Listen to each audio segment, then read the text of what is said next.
Today is Wednesday, April 26, 2023. I'm Pastor Michael, and this is Wilderness Wanderings.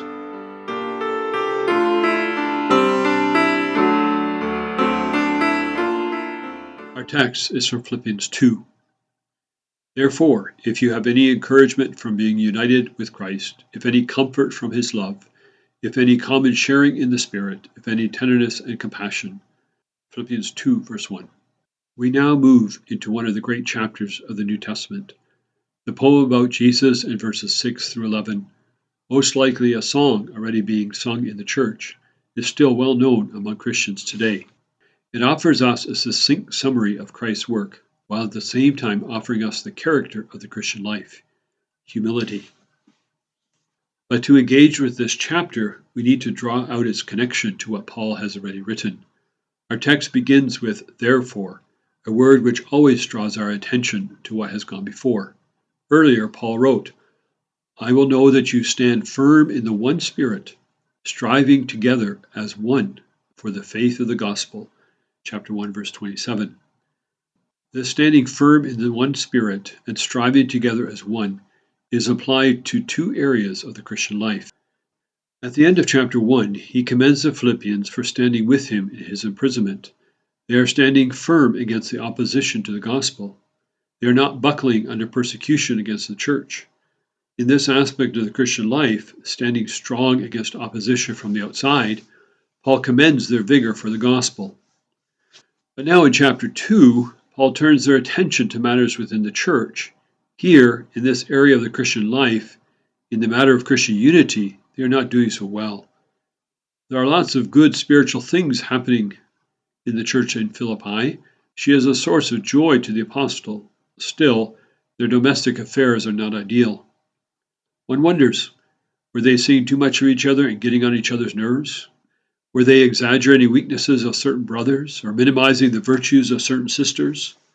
This chapter suggests that those inside the family were attacking or even belittling each other. This makes a sorry spectacle before the world. When we Christians fight with each other, our inner spiritual growth is hindered, and our witness to the world is weakened.